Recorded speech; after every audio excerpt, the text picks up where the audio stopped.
سورہ بقرہ کے ترجمے اور مختصر تشریح کے اختتام کے بعد اب ہمیں مکی اور مدنی صورتوں کے اس پہلے گروپ میں جو دو جوڑے مدنی صورتوں کے ہیں ان میں سے پہلے جوڑے کی دوسری صورت کا مطالعہ کرنا ہے۔ یہ سورہ آل عمران ہے۔ جیسا کہ اس سے قبل بھی میں آپ کو بتا چکا ہوں کہ جوڑے ہونے کی نسبت یہ ہے کہ ان دونوں چیزوں میں گہری مشابہت بھی ہو، مرد اور عورت بہت مشابہت بھی ہے لیکن کچھ فرق بھی ہو، اور جو فرق ہو وہ ایسا ہو کہ جس سے ایک دوسرے کے لیے کمپلیمنٹری ہو، ایک دوسرے سے مل کر کسی مقصد کی تکمیل ہوتی ہو۔ یہ نسبت زوجیت کی حقیقت ہے۔ اب آپ دیکھیں گے مشابہتیں جو ہیں بہت نمایاں جو سورہ بقرہ میں اور سورہ آل عمران میں ہیں کہ دونوں شروع ہوئی ہیں الف لام میم سے۔ دونوں کے شروع میں قرآن مجید کی عظمت کا بیان ہے، اگرچہ سورہ آل عمران میں اس کے ساتھ ہی تورات اور انجیل کا بیان بھی ہے۔ دونوں کے اختتام پر بڑی عظیم آیات آئی ہیں۔ وہ آیت ہم پڑھ چکے ہیں جو سورہ بقرہ کے اختتام پر آئی ہے، جو کہ ایک عظیم دعا پر مشتمل ہے، عظیم ترین دعاؤں میں سے اس کو شمار کیا جا سکتا ہے۔ ربنا لا تؤاخذنا ان نسینا واخطانا۔ سورہ آل عمران کے آخری رکوع میں بھی ایک نہایت جامع دعا آئی ہے، وہ 3-4 آیتوں میں پھیلی ہوئی ہے اور بڑی جامع دعا ہے۔ پھر جیسے میں نے آپ کو بتایا کہ سورہ بقرہ میں بھی یہ سورۃ الامتین ہے، دو امتوں سے بحث کر رہی ہے، گفتگو کر رہی ہے، خطاب کر رہی ہے۔ یہی معاملہ سورہ آل عمران کا بھی ہے، لیکن یہ فرق ہے کہ سورہ بقرہ میں زیادہ گفتگو ہے یہود کے بارے میں اور سورہ آل عمران میں زیادہ گفتگو ہے نصارہ کے بارے میں۔ تو گویا کہ اس طرح وہ تکمیل ہو رہی ہے کہ اہل کتاب کا جو ایک طبقہ تھا اور اہم تر طبقہ تھا یہود، دینی اعتبار سے ان کی اہمیت زیادہ تھی، چاہے تعداد میں وہ کم تھے اور کم ہیں، لیکن یہ کہ دینی اعتبار سے ان کی اہمیت زیادہ رہی ہے۔ دوسرا طبقہ ہے یہ عیسائیوں کا، لیکن یہ کہ ان کا تذکرہ وہاں بہت کم آیا، یہاں آپ کو اس سورہ آل عمران میں زیادہ خطاب ان سے ملے گا۔ پھر جیسے سورہ بقرہ کا پہلا نصف جو ہے وہ 18 رکوعوں پر اور 152 آیات پر مشتمل تھا، اور نصف ثانی جو ہے وہ 22 رکوعوں پر لیکن 134 آیات پر مشتمل تھا، تو تقریباً مساوی دو حصے تھے۔ وہی کیفیت آپ کو یہاں ملے گی، بلکہ یہاں وہ بتمام و کمال ہے، دونوں حصے بہت مساوی ہیں۔ کل 20 رکوع ہیں، 10 رکوع ایک نصف اول میں ہے، 10 رکوع نصف ثانی میں ہے۔ صرف ایک آیت کا فرق ہے کہ پہلے 10 رکوعوں میں 101 آیات ہیں اور دوسرے 10 رکوعوں میں 99 آیات ہیں۔ پھر جیسے وہاں 3 حصے ہیں نصف اول کے، ویسے ہی یہاں بھی 3 حصے ہیں نصف اول کے، لیکن یہاں رکوعوں کی تقسیم نہیں ہے بلکہ آیات کی ہے۔ پہلی 32 آیات میں تمہیدی کلام ہے، جیسے کہ 4 رکوع سورہ بقرہ کے، اگرچہ وہاں روح سخن ابتدا ہی سے یہود کی طرف ہو گیا تھا، یہاں روح سخن ابتدا ہی سے نصارہ کی طرف ہے، لیکن یہ کہ یہاں کی 32 آیات اسی طرح تمہیدی کلام پر مشتمل ہے جیسی کہ سورہ بقرہ کے 4 رکوع۔ پھر یہاں 31 آیات براہ راست خطاب ہے نصارہ سے، خاص طور پر حضرت عیسیٰ علیہ السلام کی ولادت کن حالات میں ہوئی، کیا ان کا مقام اور مرتبہ تھا، کیا ان کی اصل حیثیت تھی، پھر یہ کہ ان کے ساتھ کیا معاملہ ہوا۔ یہ حصہ نازل بھی ہوا ہے سن 9 ہجری میں، جو شامل یہاں کر دیا گیا ہے، حالانکہ اس سورہ مبارکہ کا اکثر و بیشتر حصہ جو ہے وہ سن 3 ہجری میں غزوہ احد کے بعد نازل ہوا ہے، لیکن یہ کہ یہ حصہ جو ہے 31 آیات پر مشتمل نازل ہوا سن 9 ہجری میں۔ نجران ایک بستی تھی عرب کے جنوب میں یمن کی طرف، اور وہاں عیسائی آباد تھے، تو وہاں کے عیسائیوں کے سردار اور ان کے جو بڑے لاٹ پادری تھے وہ کچھ 70 عیسائیوں کا ایک وفد لے کر آئے حضور کی خدمت میں مدینہ منورہ میں، بات سمجھنے سمجھانے کے لیے کہ آپ کس بات کی دعوت دے رہے ہیں، اور کئی دن مقیم رہے اور بات پوری سمجھ بھی لی، خاموش بھی ہو گئے، پھر بھی بات نہیں مانی تو حضور نے مباہلے کی دعوت دی، اس چیلنج کو قبول کیے بغیر وہاں سے چلے گئے۔ لیکن یہ کہ بہرحال انہوں نے جو ترتیب جس شدت کے ساتھ ہونی چاہیے تھی ان کی طرف سے وہ بھی نہیں کی، یہ شرافت کا انہوں نے مظاہرہ کیا۔ بہرحال یہ 9 رکوع، یہ جو 31 آیات ہیں سن 9 میں نازل ہوئیں۔ یہی نوٹ کر لیجئے کہ سورہ بقرہ کی بھی ایک بات میں بتانے سے میں بھول گیا اس وقت کہ یہ جو سود سے متعلق احکام ہیں، جو رکوع ہے، جو 38واں رکوع ہے سورہ بقرہ، یہ بھی تقریباً سن 9 میں نازل ہوا ہے۔ گویا کہ وہ مشابہت بھی موجود ہے کہ اگرچہ سورہ بقرہ کا اکثر و بیشتر حصہ غزوہ بدر سے قبل نازل ہوا، لیکن اس میں بھی کچھ آیات وہ ہیں جو سن 9 ہجری میں نازل ہوئی ہیں اور سود کے بارے میں آخری حکم ہے۔ اسی طریقے سے یہاں جو یہ نجران کے عیسائیوں سے خطاب کے لیے جو آیات نازل فرمائی گئیں، یہ سن 9 میں نازل کی گئیں، لیکن شامل ہے سورہ آل عمران میں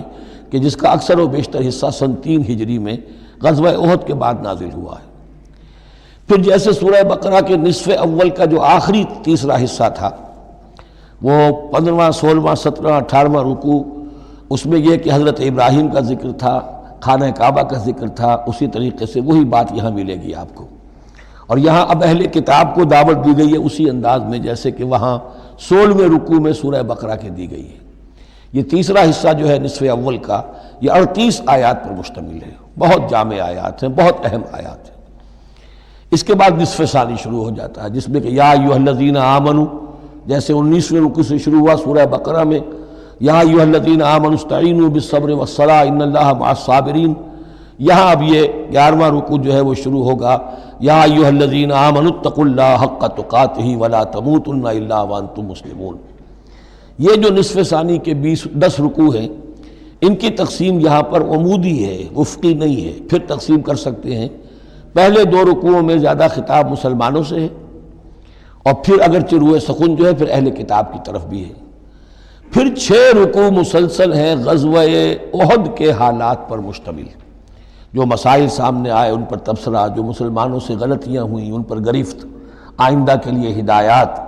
تو یہ پورے 60 آیات ہیں تقریباً، اور 6 رکوعوں پر پھیلی ہوئی ہیں۔ یہ سب کے سب یوں سمجھیے کہ قرآن مجید کا ایک مستقل باب ہے، چیپٹر ہے، غزوہ احد اس کا عنوان ہو سکتا ہے، لیکن قرآن میں اس طرح سے چیپٹر بنائے نہیں گئے ہیں، بلکہ یہ صورتیں ہیں کہ جو میں نے جیسا کہ ابتدا میں عرض کیا تھا تعارف قرآن کے ضمن میں کہ یہ مجموعہ خطبات الہیہ ہے، ایک خطبہ نازل ہو رہا ہے اور اس کے اندر جو مضامین آ رہے ہیں، لیکن ان میں ربط اور ترتیب ہے۔ اس ربط اور ترتیب پر توجہ اب تک کم ہوئی ہے، لیکن اب اس دور میں قرآن حکیم کے علم و معرفت کا یہ پہلو بھی اب زیادہ نمایاں ہوا ہے کہ اس میں بڑا نظم ہے، نظام القرآن، اس کے اندر تنظیم ہے، اس میں آیات کا آپس میں ربط ہے، سورتوں کا سورتوں سے ربط ہے، اور ایسے ہی یہ جو ہے الٹپ کلام نہیں ہے۔ پھر آخری 2 رکوع، وہ ان میں سے ایک تو جو ہے آخری رکوع وہ تو بہت ہی جامع ہے، اور اس میں وہ عظیم دعا بھی آئی ہے، اور فلسفہ ایمان کے بارے میں اہم ترین بحث ہے کہ جو اس مقام پر آئی ہے۔ اور اس طریقے سے، اور جو اس سے پہلے کا رکوع ہے 19واں رکوع، وہ بھی در حقیقت کنکلوڈنگ جس کو کہا جاتا ہے، سم اپ کرتے ہوئے پوری سورہ مبارکہ کے مضامین کو، بڑے جامع مضامین پر مشتمل ہے۔ تو اس طرح آپ دیکھیں گے، اور جگہ جگہ آپ دیکھیں گے کہ بعض اوقات تو الفاظ وہی آ رہے ہیں، وہی انداز ہے۔ وہاں بھی کہا گیا تھا مسلمانوں تم کہو ہم ایمان رکھتے ہیں اللہ پر اور جو کچھ ہم پر نازل کیا گیا اور جو کچھ ابراہیم پر اور اسحاق پر، وہی آپ کو آیات یہاں بھی ملیں گی۔ حضرت ابراہیم کا ذکر وہاں یہاں بھی ملے گا۔ یہود پر ضربت علیہم الذلۃ والمسکنہ والی آیت وہ یہاں بھی آئے گی۔ ذرا ترتیب کا فرق ہے، یہ متشابہ کہلاتے ہیں، قرآن مجید میں متشابہ، اور یہ حفاظ کے لیے مشکل ترین مقام ہوتے ہیں کہ تیزی میں روانی میں وہ اس سے مشابہ جو مقام ہے وہ ادھر منتقل ہو جاتے ہیں۔ لیکن مضامین کے اندر آپ کو اتنی گہری مناسبت نظر آئے گی کہ جس کو میں نے تشبیہ دی ہے زوجیت، کہ ظاہر بات ہے کہ ہر حیوان کا جوڑا جو ہوتا ہے وہ یوں سمجھیے کہ 90% تو ایک دوسرے سے مشابہ ہوں گے، لیکن یہ کہ ان میں 5-10% کا فرق بھی ہوگا، اور وہ فرق بھی ایسا ہوگا کہ جو دونوں کے جمع ہونے سے کوئی نیا مقصد پیدا ہو رہا ہے۔ اس سورہ مبارکہ کا، سورہ آل عمران کا، یہ اور یاد کر لیجئے کہ میں نے آپ کو بتایا تھا کہ نبی اکرم صلی اللہ علیہ وسلم نے ان دونوں صورتوں کو ایک نام دیا ہے۔ جیسے آخری جو 2 صورتیں ہیں قرآن مجید کی، ان کو ایک نام دیا گیا معوذتین، قل اعوذ برب الفلق قل اعوذ برب الناس۔ ان دونوں صورتوں کو ایک نام دیا گیا الزہراوین، 2 نہایت تابناک اور روشن صورتیں۔ تو یہ اس میں تمہیدی کلام میں بس اسی پر اکتفا کر کے اب ہم آگے مطالعہ شروع کرتے ہیں۔ اعوذ باللہ من الشیطان الرجیم، بسم اللہ الرحمن الرحیم، الف لام میم، اللہ لا الہ الا هو الحی القیوم نزل علیک الکتاب بالحق مصدقا لما بین یدیہ وانزل التوراة والانجیل من قبل هدى للناس وانزل الفرقان ان الذین کفروا بآیات اللہ لهم عذاب شدید واللہ عزیز ذو انتقام صدق اللہ العظیم رب اشرح لی صدری ویسر لی امری واحلل عقدۃ من لسانی یفقہوا قولی اللہم ربنا الہمنا رشدنا واعذنا من شرور انفسنا اللہم ارنا الحق حقا وارزقنا اتباعہ وارنا الباطل باطلا وارزقنا اجتنابہ اللہم وفقنا لما تحب وترضى اللہم ربنا آنس وحشتنا فی قبورنا وارحمنا بالقرآن العظیم اللہم اجعلہ لنا اماما ونورا وہدا ورحمہ اللہم ذکرنا منہ ما نسینا وعلمنا منہ ما جہلنا وارزقنا تلاوتہ آناء اللیل وآناء النہار واجعلہ لنا حجتا یا رب العالمین آمین۔ الف لام میم یہ حروف مقطعات ہیں جن کے بارے میں اجمالی گفتگو سورہ بقرہ کے آغاز میں ہم کر چکے ہیں۔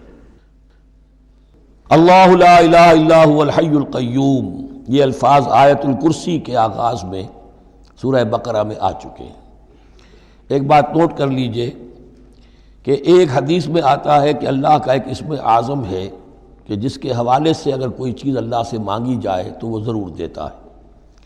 لیکن اس کو حضور نے بتایا نہیں کہ وہ اسم اعظم کون سا ہے۔ کچھ اشارے کیے، جیسے رمضان میں ایک شب ہے لیلۃ القدر جو 1000 مہینوں سے افضل ہے، تعین کے ساتھ نہیں بتایا وہ کون سی، تاکہ تلاش کرو، زیادہ ذوق و شوق کا معاملہ ہو۔ لیکن جو اشارات آپ نے کیے ہیں اس سے اندازہ ہوتا ہے، چونکہ یہ فرمایا گیا کہ یہ 3 صورتوں میں ہے، سورہ بقرہ میں، سورہ آل عمران میں اور سورہ طٰہٰ میں، وہ الفاظ الحی القیوم جو مشترک ہیں، سورہ بقرہ میں آیت الکرسی میں آئے ہیں، آل عمران میں یہاں دوسری آیت میں موجود ہیں، اور سورہ طٰہٰ کے بھی شروع کے اندر موجود ہیں۔ نزل علیک الکتاب بالحق، اس نے نازل فرمائی ہے، اس اللہ نے جس کے سوا کوئی معبود نہیں، جو الحی ہے القیوم ہے۔ اس میں اشارہ ہو رہا ہے اس کلام کی عظمت کی طرف کہ جان لو یہ کلام کس کا ہے، کس نے اتارا ہے۔ نزل علیک الکتاب بالحق، اس نے نازل فرمائی ہے یہ کتاب اے نبی آپ پر حق کے ساتھ، اور یہاں نوٹ کیجیے نزلہ ہے، نزلہ ینزل تنزیلا، انزلہ نہیں آیا ہے۔ مصدقا لما بین یدیہ، اور یہ تصدیق کرتے ہوئے آئی ہے اس کی جو اس کے سامنے موجود ہے، تورات اور انجیل۔ اور یہ کہ 2 اعتبارات سے تصدیق ہے کہ یہ قرآن تصدیق کرتا ہے ان کی کہ وہ اللہ کی کتابیں تھیں جن میں تحریف ہو گئی، لیکن یہ کہ قرآن اور حضور مصداق بن کر آئے ہیں ان پیشین گوئیوں کا جو ان کتابوں میں تھی۔ وَأَنزَلَ التَّوْرَاةَ وَالْإِنجِيلَ مِن قَبْلُ هُدًى لِلنَّاسِ، اسی طرح اللہ نے اس سے پہلے لوگوں کی ہدایت کے لیے تورات اور انجیل نازل فرمائی تھی۔ وَأَنزَلَ الْفُرْقَانَ، اور اللہ نے فرقان اتارا۔ فرقان قرآن مجید کے لیے بھی ہے، فرقان تورات کے لیے بھی ہے، فرقان معجزات کے لیے بھی ہے۔ ہر وہ شے یوم الفرقان ہم سورہ انفال میں پڑھیں گے، غزوہ بدر کے دن کو کہا گیا، جو شے بالکل مبرہن کر دے حق و باطل کے مابین امتیاز قائم کر دے وہ فرقان ہے۔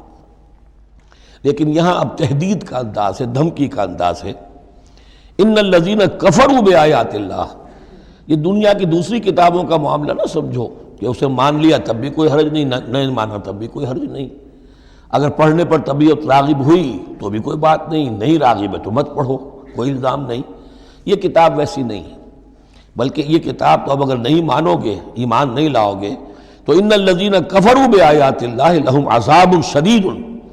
تو ان کے لیے بہت سخت سزا ہوگی۔ واللہ عزیز ذو انتقام، اور اللہ تعالیٰ زبردست ہے، انتقام لینے والا ہے۔ یہ لفظ بہت اہم ہے کہ اللہ تعالیٰ جہاں رؤوف ہے، رحیم ہے، شفیق ہے، غفور ہے، ستار ہے، لیکن ساتھ ہی شدید ذو انتقام بھی ہے، عزوز ذو انتقام بھی ہے، شدید العقاب بھی ہے۔ یہ دونوں شانیں اللہ کی ذہن میں رہنی چاہیے۔ ان اللہ لا یخفی علیہ شیء فی الارض ولا فی السماء، یقیناً اللہ پر کوئی شے مخفی نہیں ہے، نہ آسمان کی نہ زمین کی۔ هو الذی یصورکم فی الارحام کیف یشاء، پہلی چیز اللہ کے علم سے متعلق تھی اور یہ اللہ کی قدرت سے متعلق ہے۔ وہی ہے کہ جو تمہاری نقشہ کشی کر دیتا ہے، صورت بنا دیتا ہے تمہاری ماؤں کے رحموں میں جیسا چاہتا ہے۔ کسی کے پاس چوائس نہیں ہے کہ وہ اپنا نقشہ خود بنائے۔ لا الہ الا هو العزیز الحکیم، اس کے سوا کوئی معبود نہیں، اور یہ کہ وہی العزیز ہے اور الحکیم ہے۔ هو الذی انزل علیک الکتاب منہ آیات محکمات ہن ام الکتاب واخر متشابہات، وہی ہے جس نے آپ پر یہ کتاب نازل فرمائی۔ کسی کسی جگہ انزلہ کا لفظ بھی آ جاتا ہے، اور یہ ہوتا ہے ردم کے اعتبار سے، کیونکہ قرآن مجید کی اپنی ایک ملکوتی غنا ہے، اس کی ایک موسیقی ہے، ڈیوائن میوزک ہے، تو اس میں جو ردم کے حوالے سے اگر ضرورت ہو تو یہ الفاظ ایک دوسرے کی جگہ آ جائیں گے۔ منہ آیات المحکمات، اس میں کچھ آیات تو ہیں محکم، پختہ، حکم جیسا کہ میں نے بتایا حکمت عقل کی پختگی، محکم آیت پختہ آیت جس کا مفہوم بالکل واضح ہو، جس کو ادھر سے ادھر کرنے کی کوئی گنجائش نہ ہو۔ ہن ام الکتاب، اس کتاب کی جڑ اور اساس اور بنیاد وہی ہے۔ وَأُخَرُ متشابہات، اور کچھ متشابہ ہیں کہ جن کا حقیقی اور صحیح مفہوم معین کرنا بہت مشکل ہے، بلکہ عام حالات میں ناممکن ہے۔ یہ میں تفصیل سے تعارف قرآن کے ضمن میں عرض کر چکا ہوں۔ آیات الاحکام جتنی بھی ہیں وہ سب محکم ہیں، یہ کرو یہ نہ کرو، یہ حرام یہ حلال۔ لیکن یہ کہ جو بھی آیات ہیں کہ جن میں بحث ہے عالم غیب سے، اللہ کی ذات و صفات، کیا تصور کریں؟ اللہ کا ہاتھ، اللہ کا چہرہ، اللہ کی کرسی، اللہ کا عرش، کیا تصور کریں؟ اسی طریقے سے فرشتے، عالم غیب کی شیئیں، عالم برزخ قبر میں کیا ہوتا ہے، اسی طرح عالم آخرہ جنت اور دوزخ کی اصل حقیقتیں ہم نہیں سمجھ سکتے، اس میں ہمارے ذہن کے قریب لا کر کچھ باتیں بتا دی گئی ہیں۔ ما لا یدرک کلہ لا یترک کلہ، اجمالی تصور قائم ہو جانا چاہیے، اس کے بغیر تو راستہ سیدھا رہے گا نہیں آدمی کا، لیکن ان کی تفاصیل میں نہیں جانا چاہیے۔ تو دوسرے درجے میں نے آپ کو بتایا تھا کہ کچھ فزیکل فینومینا بھی یہ بھی ایک وقت تک رہے ہیں آیات متشابہات میں سے، لیکن رفتہ رفتہ جیسے یہ سائنس کا علم بڑھتا چلا جا رہا ہے، ان میں سے بہت سی چیزیں اب محکم ہو کر سامنے آ رہی ہیں۔ تو یہ گویا کہ شفٹنگ سینڈز کے مانند ہیں کہ ان میں سے جو چیزیں، بہت سی چیزیں واضح ہو گئیں جو پہلے واضح نہیں تھیں، لیکن اب بھی بعض چیزیں ہیں، جیسے میں نے عرض کیا 7 آسمان سے کیا مراد ہے کہ جو واضح نہیں ہے ہم پر، لیکن ہمارا یقین ہے کہ انشاءاللہ وہ وقت آئے گا کہ انسان سمجھ لے گا کہ ہاں یہی بات صحیح تھی اور یہی تعبیر صحیح تھی۔ هو الذی انزل علیک الکتاب منہ آیات محکمات ہن ام الکتاب، یہ بہت اہم ہے، اصل جو ہے جڑ کتاب کی، اس لیے کہ کتاب کے بارے میں عرض کر چکا ہوں کہ وہ ہے مجموعہ احکام۔ کتاب جیسا کہ ہم نے سورہ بقرہ میں دیکھا جہاں حکم آیا کتب علیکم کتب علیکم کتب علیکم، تو کتاب کی جڑ اور اساس جو ہے وہ وہی ہے۔ وَأُخَرُ مُتَشَابِهَاتٌ فَأَمَّا الَّذِينَ فِي قُلُوبِهِمْ زَيْغٌ، تو وہ لوگ جن کے دلوں میں کجی ہوتی ہے، اب وہ یہ ہے کہ وہ کوئی خاص بات نہیں نکالنی ہے تاکہ اپنی ذہانت و فطانت کا جو ہے ڈنکا بجوایا جا سکے، یا کوئی اور فساد پیدا کرنا ہے، کوئی فتنہ پیدا کرنا ہے، ذہن ٹیڑھا ہو چکا ہے، اب اس ٹیڑھے ذہن کے لیے کوئی دلیل چاہیے قرآن سے، اب وہ متشابہات کے چکر میں لگیں گے، ان کے پیچھے پڑیں گے کہ کسی کے مفہوم کو میں اپنے من پسند مفہوم کی طرف موڑ سکوں۔ فَأَمَّا الَّذِينَ فِي قُلُوبِهِمْ زَيْغٌ فَيَتَّبِعُونَ مَا تَشَابَهَ مِنْهُ، تو وہ لوگ کہ جن کے دلوں میں کجی ہے وہ پیچھے لگتے ہیں ان کے کہ جو متشابہ ہیں ان میں سے، ابتغاء الفتنۃ، یا تو فتنہ اٹھانا چاہتے ہیں فتنے کی تلاش میں، وابتغاء تاویلہ، اور تلاش کرنے کے لیے کہ اس کی اصل حقیقت، اصل منشا، اصل مراد کیا ہے۔ یعنی یہ بھی ہو سکتا ہے کسی کا علمی ذوق ہی ایسا ہو جائے، اور یہ بھی ہو سکتا ہے کہ ایک شخص کی فطرت میں کجی ہو۔ وَمَا يَعْلَمُ تَأْوِيلَهُ إِلَّا اللَّهُ، حالانکہ ان کا حقیقی مفہوم اللہ کے سوا کوئی نہیں جانتا۔ وَالرَّاسِخُونَ فِي الْعِلْمِ يَقُولُونَ، اور جو لوگ علم میں راسخ ہیں، پختہ ہیں، جن کی جڑیں گہری ہو چکی ہیں علم میں، وہ کیا کہتے ہیں؟ یقولون آمنا بہ کل من عند ربنا، ہم ایمان لائے اس کتاب پر، قرآن پر، یہ کل کا کل ہمارے رب کی طرف سے ہے۔ جو بات صاف سمجھ میں آ گئی ہے اس پر عمل کریں گے، جو بات پوری طرح سمجھ میں نہیں آ رہی ہے انتظار کریں گے، لیکن یہ اجمالی یقین رکھیں گے کہ یہ ہے اللہ کی کتاب۔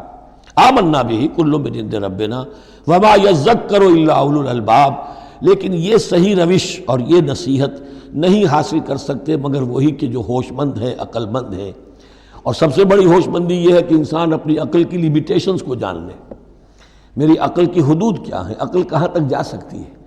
اگر انسان اپنی عقل کی حدود کو نہیں جانتا تو وہ پھر اولو الالباب میں سے نہیں ہے۔ عقل بڑی شے ہے لیکن یہ کہ اس کی حدود ہیں، ایک حد سے آگے یہ عقل تجاوز نہیں کر سکتی۔ گزر جا عقل سے آگے کہ یہ نور چراغ راہ ہے، منزل نہیں ہے۔ منزل تک پہنچانے والی شے جو ہے وہ عقل نہیں ہے، وہ قلب پہنچائے گا، لیکن یہ کہ بہرحال عقل ایک روشنی دیتی ہے، حقیقت کی طرف اشارے کرتی ہے۔ ربنا لا تزغ قلوبنا بعد اذ ہدیتنا، اور ان کا یہ قول ہوتا ہے اولو الالباب کا، اے رب ہمارے دلوں کو کج نہ ہونے دیجو اس کے بعد کہ تو نے ہمیں ہدایت دے دی ہے۔ وہب لنا من لدنک رحمہ، اور ہمیں تو خاص اپنے خزانہ فضل سے رحمت عطا فرما، انک انت الوہاب، یقیناً تو ہی سب کچھ دینے والا ہے، تیری ہی بارگاہ سے ملے گا۔ ربنا انک جامع الناس لیوم لا ریب فیہ، اے رب ہمارے یقیناً تو جمع کرنے والا ہے لوگوں کو اس دن جس دن میں کوئی شک نہیں ہے، قیامت کا دن، یوم القیامہ۔ ان اللہ لا یخلف المیعاد، یقیناً اللہ تعالیٰ اس وعدے کے خلاف نہیں کرے گا، اپنے وعدے کی خلاف ورزی نہیں کرتا، لہذا جو اس نے بتایا ہے کہ وہ دن آئے گا وہ آ کر رہے گا۔ ان الذین کفروا لن تغنی عنہم اموالہم ولا اولادہم من اللہ شیئا، اب یہ ذرا تحدی کا انداز ہے، چیلنج کا انداز ہے۔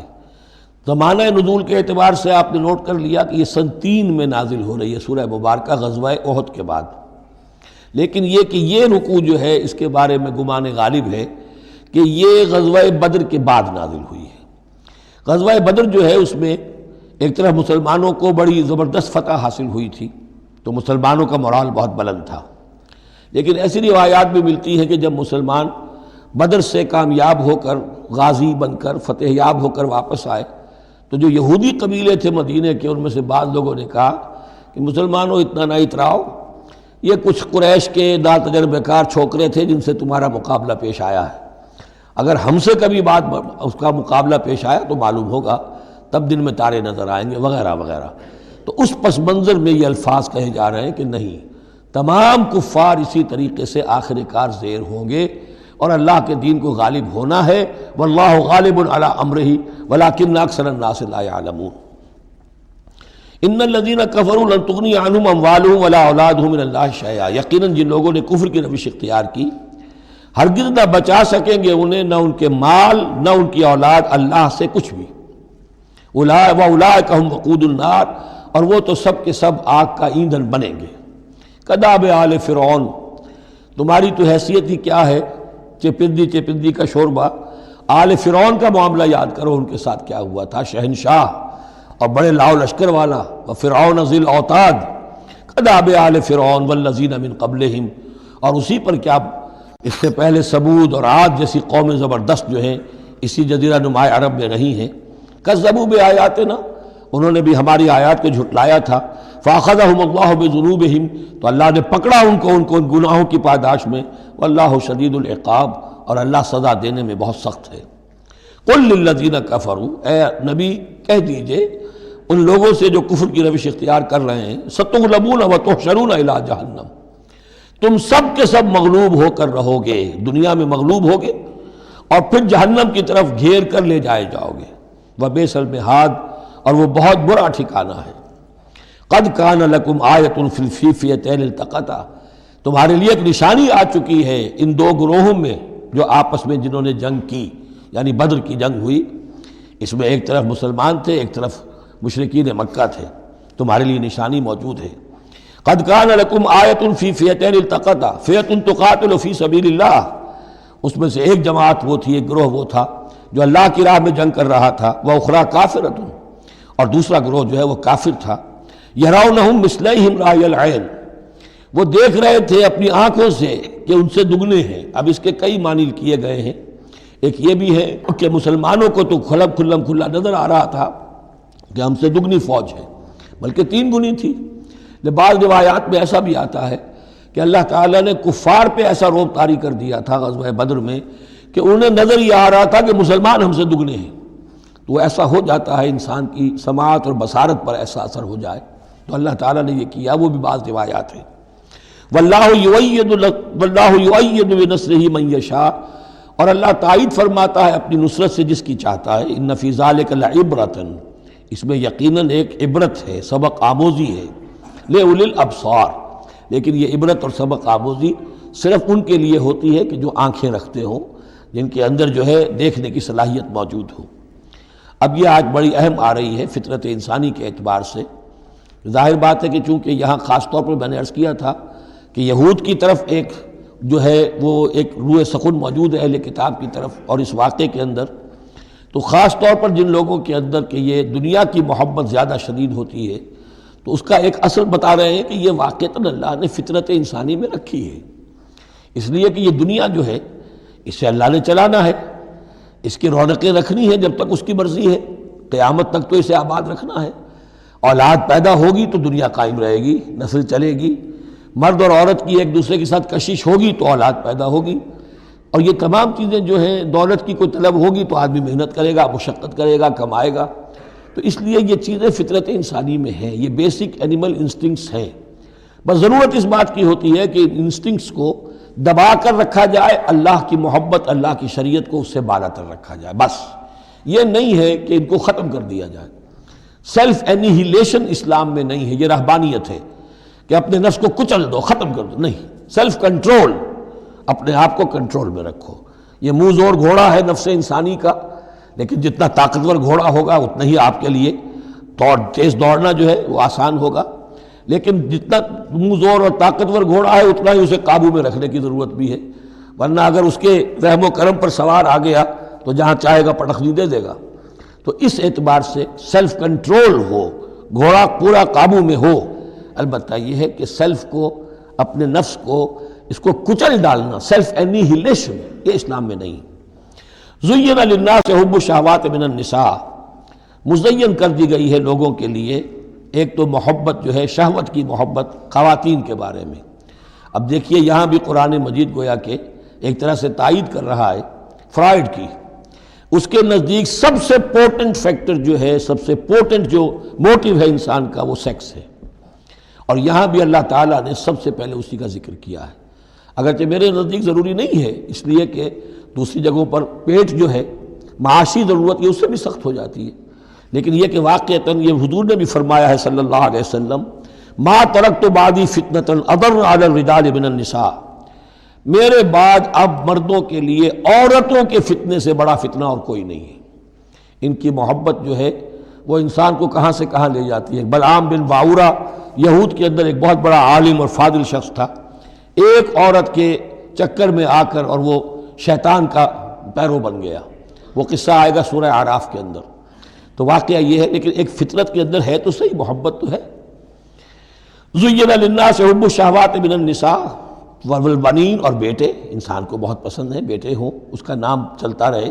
بڑھاپے کا سہارا بنے، والقناطیر المقنطرۃ من الذهب والفضہ، اور یہ کہ خزانے ہوں جمع کیے ہوئے سونے کے اور چاندی کے، والخیل المسومۃ، اور گھوڑے ہوں بڑے نسل والے گھوڑے جو ہیں جن پر کے نشان لگے ہوئے ہوتے ہیں، پیڈگری ہوتی ہے ان کی، والانعام، اور مویشی ہوں، مال جو ہے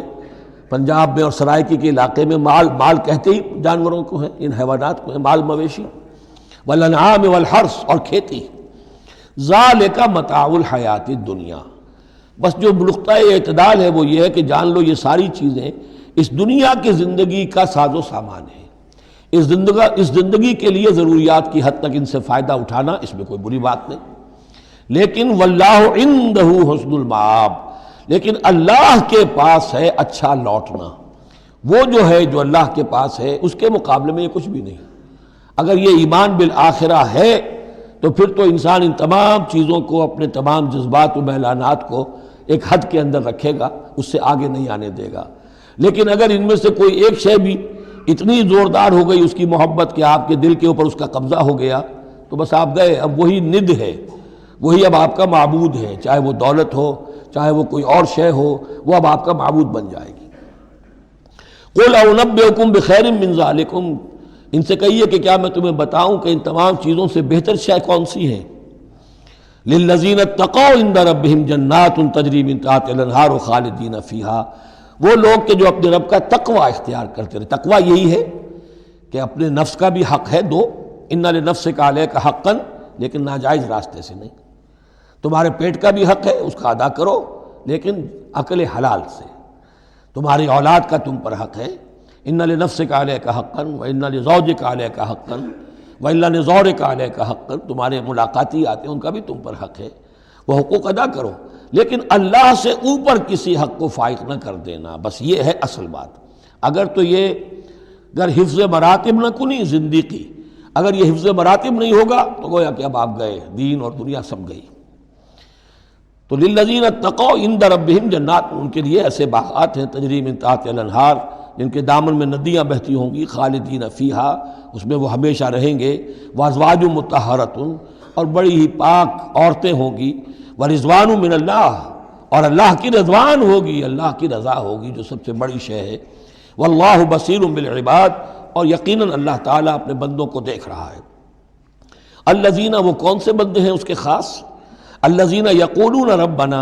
اننا آمنا، جو یہ کہتے رہتے ہیں پروردگار ہم ایمان لے آئے، فاغفر لنا، بس ہمیں بخش دے، ذنوبنا، ہمارے گناہ، وقنا عذاب النار، اور ہمیں آگ کے عذاب سے بچائیو۔ اب ان کی بدح میں الفاظ استعمال ہو رہے ہیں، یہ کون لوگ ہیں جو یہ دعا کرتے ہیں، ان کے یہ اوصاف ہیں، اور اس میں گویا کہ تلقین ہے، اگر اللہ سے یہ دعا کرنا چاہتے ہو کہ اللہ تمہیں تمہارے گناہ بخش دے اور تمہیں جہنم کے عذاب سے بچائے، تو یہ اوصاف اپنے اندر پیدا کرو۔ الصابرین والصادقین والقانتین والمنفقین والمستغفرین بالاسحار، صبر کرنے والے اور راست باز، راست بازی میں راست گوئی بھی ہے، راست کردار بھی ہے، عمل بھی آپ کا صحیح صحت پر ہو، درستی پر ہو، اور قول بھی صحیح اور درست ہو۔ والقانتین، فرما بردار، والمنفقین، اللہ کی راہ میں خرچ کرنے والے، والمستغفرین بالاسحار،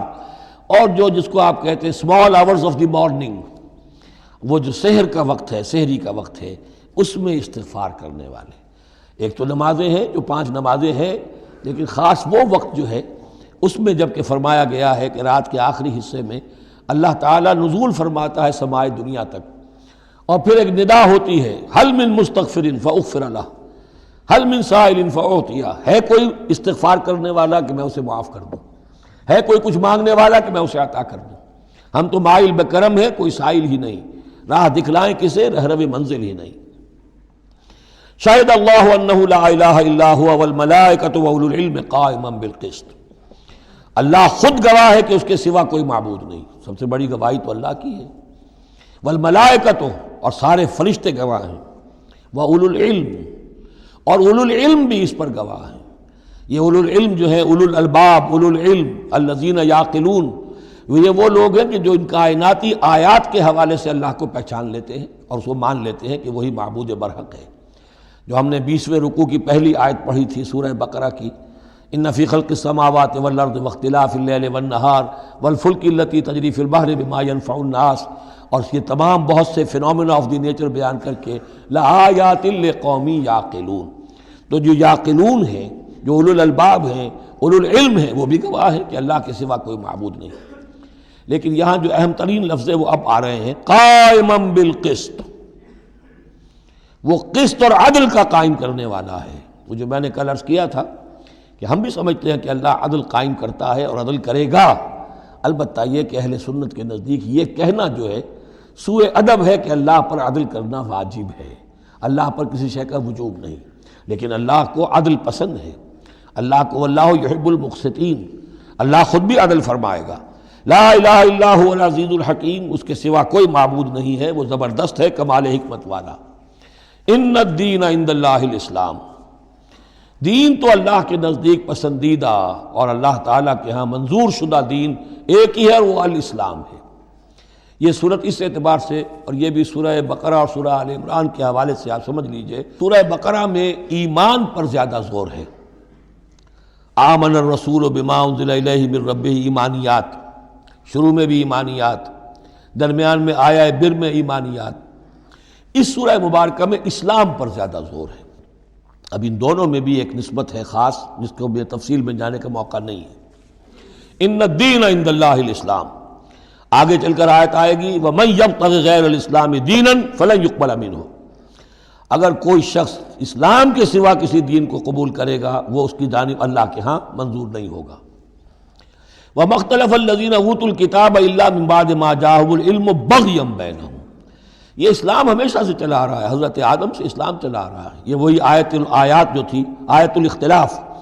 اس کا گویا کہ خلاصہ آ گیا۔ اور جن لوگوں نے اختلاف کیا ہے، یہ پگڈنڈیاں نکالی ہیں، غلط راستوں پر مڑ گئے ہیں، تو یہ اس کے بعد کہ ان کے پاس علم آ چکا تھا، اور اصل سبب بغیم بینہم، ضدم ضدہ، دی ارج ٹو ڈومینیٹ۔ ومن یکفر بآیات اللہ، اور جو کوئی اللہ کی آیات کا انکار کرتا ہے، فإن اللہ سریع الحساب، تو اللہ تعالیٰ کو حساب لیتے دیر نہیں لگے گی، وہ بڑی تیزی کے ساتھ حساب لے لے گا۔ فإن حاجوک، پھر اے نبی اگر یہ آپ سے محاجہ کرتے ہیں، حجت بازی کرتے ہیں، دلیل بازی کرتے ہیں، مناظرے کرتے ہیں، فقل، تو آپ تو آخری بات کہہ دیجئے دو ٹوک، فقل اسلمت وجہی للہ ومن اتبعنی، دیکھو بھائی میں نے تو اپنا چہرہ اللہ کے سامنے جھکا دیا ہے، اور انہوں نے بھی جو میرا اتباع کر رہے ہیں، ہم نے ایک راستہ اختیار کر لیا، لکم دینکم ولی دین، ہمارا یہ راستہ، تم جدھر جانا چاہتے ہو جاؤ، جس پگڈنڈی پر مڑنا چاہتے ہو چلے جاؤ، جس کھائی میں گرنا چاہتے ہو جاؤ، دفع ہو جاؤ۔ فقل اسلمت وجہی للہ ومن اتبعنی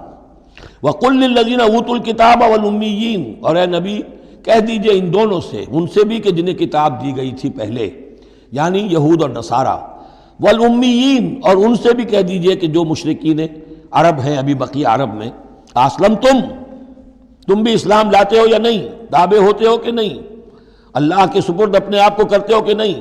فَإِنْ أَسْلَمُوا فَقَدِ اهْتَدَوْا، اگر وہ بھی اسی طریقے سے اسلام لے آئیں تو ہدایت پر ہو جائیں گے۔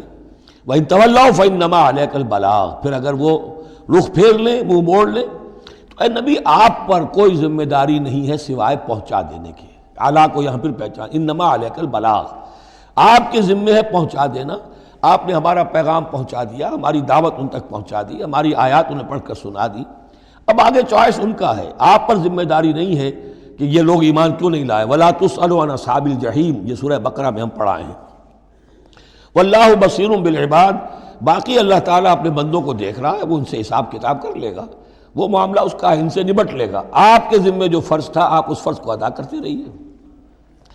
ان الذین یکفرون بآیات اللہ ویقتلون النبیین بغیر حق، یقیناً وہ لوگ جو اللہ کی آیات کا کفر کرتے ہیں اور انبیاء کو قتل کرتے رہے ہیں ناحق، ویقتلون الذین یامرون بالقسط من الناس، اور قتل کرتے رہے ہیں یا قتل کرتے ہیں ان لوگوں کو انسانوں میں سے جو عدل کا حکم دیتے ہیں، اس لیے کہ انصاف کی بات تو پسند نہیں ہوتی کسی کو، سچی بات الحق مر، تو بہت سے مواقع پر ایسا ہوتا ہے کہ حق گوئی کی پاداش میں کوئی حق گو انسان جو ہے اسے اپنی جان سے ہاتھ دھونے پڑتے ہیں، تو یہاں پھر دیکھیے قسط کا معاملہ آیا ہے، عدل، اللہ قائم بالقسط ہے، اور اللہ کے محبوب بندے وہی ہیں کہ جو انبیاء کے علاوہ وہ لوگ کہ جو عدل کا حکم دیں، انصاف کا ڈنکا بجانے کی کوشش کریں، تو فرمایا وَيَقْتُلُونَ الَّذِينَ يَأْمُرُونَ بِالْقِسْطِ مِنَ النَّاسِ، تو ایسے لوگ جنہیں جو کہ ایسے لوگوں کو قتل کریں، فَبَشِّرْهُمْ بِعَذَابٍ أَلِيمٍ، تو اے نبی انہیں بشارت سنا دیجئے دردناک عذاب کی۔ اس میں ایک طنز ہے، بشارت، عذاب کی بشارت، یہ طنزیہ کلام ہے۔ اولئک الذین حبطت اعمالہم فی الدنیا والآخرہ، یہ وہ لوگ ہیں کہ جن کے تمام اعمال دنیا اور آخرت میں حبط ہو گئے۔ قریش کو یہ زوم تھا کہ ہم خادم کعبہ ہیں اور ہمارے پاس جو ہے یہ لوگ آتے ہیں، حج کرتے ہیں، ہم ان کی دعوت کرتے ہیں، کھانا کھلاتے ہیں، پانی پلاتے ہیں، سقایا ہے، تو ہماری اتنی خدمتیں ہیں، اللہ تعالیٰ کے ہاں جو ہے ہمیں بہرحال ان خدمتوں کے حساب میں ہمیں بخش دیا جائے گا۔ فرمایا وہ سارے اعمال حبط ہو جائیں گے اگر وہ شکل نہیں ہے، اگر تو صحیح صحیح پورے دین کو اختیار کرو گے تو ٹھیک ہے، ورنہ یہ کہ اولئک الذین حبطت اعمالہم فی الدنیا والآخرہ، بڑے سے بڑے چیریٹی کے کام کیے ہوں، چیریٹیبل انسٹیٹیوشنز قائم کر دی ہوں، کوئی حیثیت نہیں رکھتی اللہ کے نگاہ میں۔ وما لہم من ناصرین، اور ان کا پھر کوئی مددگار نہیں ہوگا۔ الم تر الی الذین اوتوا نصیبا من الکتاب، کیا تم نے غور نہیں کیا ان لوگوں کی حالت پر جنہیں کتاب کا ایک حصہ دیا گیا تھا؟ اوتو مجہول کا صیغہ، یہ جیسا کہ میں نے عرض کیا جہاں کوئی مذمت کا پہلو ہوتا ہے تو اس میں یہ مجہول کا صیغہ آتا ہے، جنہیں کتاب کا ایک حصہ دیا گیا تھا۔ یدعون الی کتاب اللہ لیحکم بینہم، اب انہیں بلایا جاتا ہے اللہ کی کتاب کی طرف کہ وہ ان کے مابین فیصلہ کرے۔ ثم یتولی فریق منہم وہم معرضون، پھر ان میں سے ایک گروہ جو ہے پیٹھ موڑ لیتا ہے اعراض کرتے ہوئے، یعنی یہ کہ مانتے بھی ہیں کتاب کو لیکن اس کے فیصلے کو تسلیم کرنے کے لیے تیار نہیں۔ ذالک بانہم قالوا لن تمسنا النار الا ایاما معدودات، یہ مضمون آ چکا ہے سورہ بقرہ میں۔ یہ کیوں ڈھٹائی ہو رہی ہے؟ جو مانتے بھی ہیں اور پھر عمل نہیں کر رہے، انہیں بتایا جاتا تم اس کتاب پر ایمان رکھتے ہو، اس میں یہ لکھا ہے یہ سود حرام ہے، کیا کر رہے ہو، یہ شے حرام ہے، کس کام میں لگے ہوئے ہو؟ لیکن نہیں، کیوں اڑ جاتا ہے انسان؟ اس کی تشخیص کر دی۔ ذالک بانہم قالوا، یہ اس وجہ سے ہے کہ انہوں نے یہ عقیدہ گھڑ لیا ہے کہ لن تمسنا النار الا ایاما معدودات، ہمیں تو چھو ہی نہیں سکتی آگ جہنم کی مگر گنتی کے چند دن۔ جب یہ عقیدہ ہے تو پھر کاہے کو انسان دنیا کا نقصان برداشت کرے؟ بابر بے عیش کوش کے عالم دوبارہ نیست، حلال سے حرام سے جائز سے ناجائز سے جو بھی عیش حاصل کیا جا سکتا کرنا چاہیے، بخش تو دیا ہی جانا ہے۔ یہ عقیدہ ہے کہ جو در حقیقت ایمان بالآخرت کی نفی کر دیتا ہے۔ وَغَرَّهُمْ فِي دِينِهِمْ مَا كَانُوا يَفْتَرُونَ، اور انہیں دھوکے میں مبتلا کر دیا ہے ان کے دین نے، ان چیزوں نے دین کے معاملے میں دھوکے میں ڈال دیا جو انہوں نے افترا کر لیے، گھڑ لیے۔ اللہ نے تو کوئی ضمانت نہیں دی تھی، نہ لاؤ تورات لاؤ انجیل لاؤ، کہیں ضمانت نہیں ہے، یہ تو تمہارا من گھڑت عقیدہ ہے، اور اسی کی وجہ سے دین کے اندر تم اب بد دین یا بے دین ہو گئے ہو۔ فَكَيْفَ إِذَا جَمَعْنَاهُمْ لِيَوْمٍ لَا رَيْبَ فِيهِ، تو کیا حال ہوگا اس دن؟ اس وقت تو یہ بڑھ چڑھ کر باتیں بنا رہے ہیں، زبان درازیاں کر رہے ہیں، کیا ہوگا اس دن جب کہ ہم انہیں جمع کریں گے لِيَوْمٍ لَا رَيْبَ فِيهِ، اس دن جس دن کے بارے میں کوئی شک نہیں۔ وَوُفِّيَتْ كُلُّ نَفْسٍ مَا كَسَبَتْ، اور پھر ہر ذی نفس کو، ہر جان کو، ہر انسان کو پورا دے دیا جائے گا جو کچھ اس نے کمائی کی ہوگی۔ وَهُمْ لَا يُظْلَمُونَ، اور ان پر کوئی زیادتی نہیں ہوگی۔ اب اس کے بعد پھر ایک بڑی عظیم دعا آ رہی ہے۔ اس سورہ مبارکہ میں دعائیں بہت ہیں، یہ بھی بہت عظیم دعا ہے، اور یہ تو باقاعدہ تلقین کر کے کہا گیا ہے۔ کہیں تو ایسا ہوتا ہے لوگ ایسے دعا کرتے ہیں، یہاں ہے قل اللہم مالک الملک، کہو اے اللہ جو تمام بادشاہت کا مالک ہے، مالک الملک ہے، کل ملک اس کے اختیار میں ہے، تؤتی الملک من تشاء، تو حکومت اور اختیار دیتا ہے جس کو چاہتا ہے، وتنزع الملک ممن تشاء، اور سلطنت چھین لیتا ہے جس سے چاہتا ہے، وتعز من تشاء، اور تو عزت دیتا ہے جس کو چاہتا ہے، وتذل من تشاء، اور تو ذلیل کر دیتا ہے جس کو چاہے۔ بیدک الخیر، تیرے ہاتھ میں سب خوبی ہے۔ اس کے دونوں معنی ہیں، کل خیر خوبی تیرے ہاتھ میں ہے، دوسرے کہ تیرے ہاتھ میں خیر ہی خیر ہے۔ بسا اوقات انسان جسے اپنے لیے شر سمجھ بیٹھتا ہے وہ بھی اس کے لیے خیر ہوتا ہے۔ آسان تحبوا شیئا وہو شر لکم، وآسان تکرہوا شیئا وہو خیر لکم، انک علی کل شیء قدیر، یقیناً تو ہر چیز پر قادر ہے۔ تولج اللیل فی النہار، تو رات کو لے آتا ہے دن میں پرو کر، وتولج النہار فی اللیل، اور پھر دن کو نکال لاتا ہے رات میں سے پرو کر، وتخرج الحی من المیت، اور تو نکالتا ہے زندہ کو مردہ سے، وتخرج المیت من الحی، اور تو نکالتا ہے مردہ کو زندہ سے۔ اس کی بہترین مثال مرغی اور انڈا، مرغی میں جان نہیں ہے لیکن اسی میں سے چوزہ برآمد ہوتا ہے، زندہ ہے، اور وہ مرغی جو ہے وہی انڈا دے رہی ہے، تو گویا کہ اللہ تعالیٰ کے ہاں وہ چیز چل رہی ہے، تخرج الحی من المیت وتخرج المیت من الحی، وترزق من تشاء بغیر حساب، اور تو دیتا ہے جس کو چاہتا ہے بے حد و حساب۔ لا يتخذ المؤمنون الکافرین اولیاء من دون المؤمنین، اہل ایمان نہ بنائیں اپنے دوست کافروں کو، اولیاء ایسا دوست جو قلبی دوست ہو، جو رازدار بھی ہو جاتے ہیں، پشت پناہ بھی ایک دوسرے کے سمجھے جاتے ہیں، یہ تعلق کفار کے ساتھ اختیار کرنے کی اجازت نہیں ہے۔ ایک اچھا رویہ ہو، ظاہری مدارات ہوں، آپ ان سے اچھے کلچرڈ طریقے پر بات کریں تہذیب کے ساتھ، یہ اور بات ہے، لیکن دلی محبت، قلبی رشتہ، جذباتی تعلق، ان کی ایک ایسے باہمی مدد کا ایک رشتہ قائم کر لینا، پشت پناہ ہونے کا رشتہ بنا لینا، اس کی اجازت نہیں ہے۔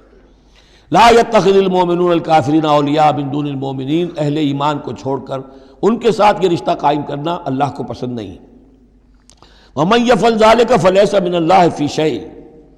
اور جو کوئی بھی یہ حرکت کرے گا پھر اس کا اللہ کے ہاں کوئی مقام نہیں ہوگا، کوئی رشتہ اللہ کا پھر اس کے ساتھ نہیں رہے گا۔ اللہ کے دشمنوں کے ساتھ تمہاری دوستی ہے تو ظاہر بات ہے کہ پھر اللہ کے ساتھ تمہارا کوئی تعلق نہیں رہا۔ الا ان تتقوا منہم تقا، سوائے یہ کہ تم ان سے بچاؤ کرنا چاہو، بچاؤ کے لیے۔ بعض اوقات ایسے حالات ہوتے ہیں کہ کھلے مقابلے کا ابھی موقع نہیں ہے، تو آپ طرح دے رہے ہیں، آپ وقت جو ہے یو آر بائنگ ٹائم، تو اس میں کوئی ظاہری خاطر مدارات کا مسئلہ بھی ہو جائے تو کوئی حرج نہیں ہے، لیکن یہ کہ مستقل واقعی قلبی محبت قائم کر لینا یہ جائز نہیں ہے۔ ویسے یہ کہ اسی پھر آیت کے اسی الفاظ کو ہمارے ہاں اہل تشیع نے تقیہ کی جڑ بنا دیا ہے، لیکن انہوں نے اسے پہنچا دیا اس حد تک کہ جھوٹ بھی بولو، اپنے عقائد بھی چھپا لو، اور اس کے لیے دلیل یہاں سے لاتے ہیں۔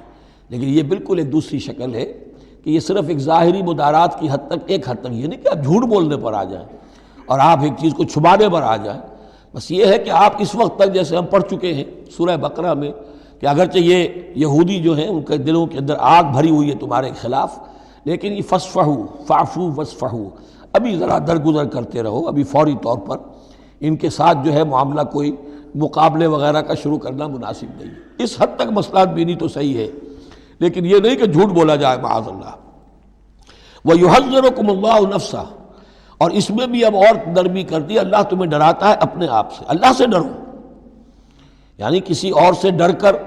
خواہ صرف خاطر مدارات کر لینا بھی صحیح نہیں ہے، لیکن یہ کہ بہرحال ضرورت ہے، کسی وقت مصلحت ہے تو کرو، لیکن یہ کہ اصل تمہارے دل میں خوف اللہ کا رہنا چاہیے۔ وَإِلَى اللَّهِ الْمَصِيرُ، اور اللہ ہی کی طرف تمہیں لوٹ جانا ہے۔ قُلْ إِن تُخْفُوا مَا فِي صُدُورِكُمْ أَوْ تُبْدُوهُ يَعْلَمُهُ اللَّهُ، یہ پھر وہی آیت آ گئی ہے جو سورہ بقرہ کے آخر میں آئی تھی،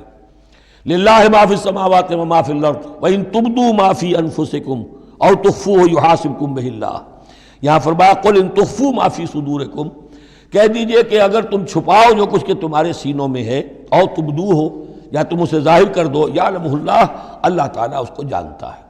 تمہارے ظاہر کرنے چھپانے سے اللہ سے کوئی تعلق نہیں ہے، ایک دوسرے سے چھپا سکتے ہو، ظاہر کر سکتے ہو، اللہ سے نہیں۔ وَيَعْلَمُ مَا فِي السَّمَاوَاتِ وَمَا فِي الْأَرْضِ، اور وہ جانتا ہے جو کچھ کے آسمانوں میں اور زمین میں ہے۔ وَاللَّهُ عَلَىٰ كُلِّ شَيْءٍ قَدِيرٌ، اور اللہ تعالیٰ ہر چیز پر قادر ہے۔ يَوْمَ تَجِدُ كُلُّ نَفْسٍ مَا عَمِلَتْ مِنْ خَيْرٍ مُحْضَرًا، اس دن کا تصور کرو جس دن ہر جان، ہر نفس موجود پائے گا، حاضر کیا ہوا پائے گا ہر وہ عمل جو اس نے کیا ہوگا۔ فَمَن يَعْمَلْ مِثْقَالَ ذَرَّةٍ خَيْرًا يَرَهُ وَمَن يَعْمَلْ مِثْقَالَ ذَرَّةٍ شَرًّا يَرَهُ يَوْمَ تَجِدُ كُلُّ نَفْسٍ مَا عَمِلَتْ مِنْ خَيْرٍ مُحْضَرًا وَمَا عَمِلَتْ مِنْ سُوءٍ، جو نیکی کی ہوگی اسے بھی موجود پائے گا، اور جو بدی کمائی ہوگی وہ بھی موجود پائے گا۔ تود لو ان بینہا و بینہ امدا بعیدا، اور ہر جان یہ چاہے گی، ہر انسان یہ چاہے گا کہ کاش میرے اور میرے اعمال نامے کے درمیان بڑا فاصلہ آ جائے، میں اسے دیکھوں بھی نہ، میری نگاہ بھی اس پر نہ پڑے۔ وَيُحَذِّرُكُمُ اللَّهُ نَفْسَهُ، اور اللہ ڈرا رہا ہے تمہیں اپنے آپ سے، یعنی تقویٰ رکھنا ہے تو اس کا کرو، ڈرنا ہے تو اس سے ڈرو، خوف کھانا ہے تو اس سے کھاؤ۔ وَاللَّهُ رَءُوفٌ بِالْعِبَادِ، اور اللہ تعالیٰ اپنے بندوں کے حق میں بہت شفیق ہے، یعنی یہ وارننگز اسی لیے دے رہا ہے کہ تمہاری عاقبت برباد نہ ہو، بار بار سمجھا رہا ہے۔ قُلْ إِن كُنتُمْ تُحِبُّونَ اللَّهَ، یہ آیت بہت معروف بھی ہے، مسلمانوں کو پسند بھی ہے۔ ہمارے ہاں جو وعظ ہوتے ہیں، تقاریر ہوتی ہیں، تو اس کے اندر بہت کثرت سے کوٹ ہوتی ہے، قُلْ إِن كُنتُمْ تُحِبُّونَ اللَّهَ فَاتَّبِعُونِي يُحْبِبْكُمُ اللَّهُ، اے نبی کہہ دیجئے کہ اگر تم لوگ چاہتے ہو کہ اللہ سے محبت کرو، اگر تم اللہ سے محبت کرتے ہو، فَاتَّبِعُونِي، تو میری پیروی کرو، میرا اتباع کرو۔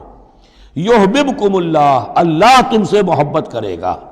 وَيَغْفِرْ لَكُمْ ذُنُوبَكُمْ، اور تمہارے گناہ بخش دے گا، وَاللَّهُ غَفُورٌ الرحیم، اور اللہ غفور الرحیم ہے۔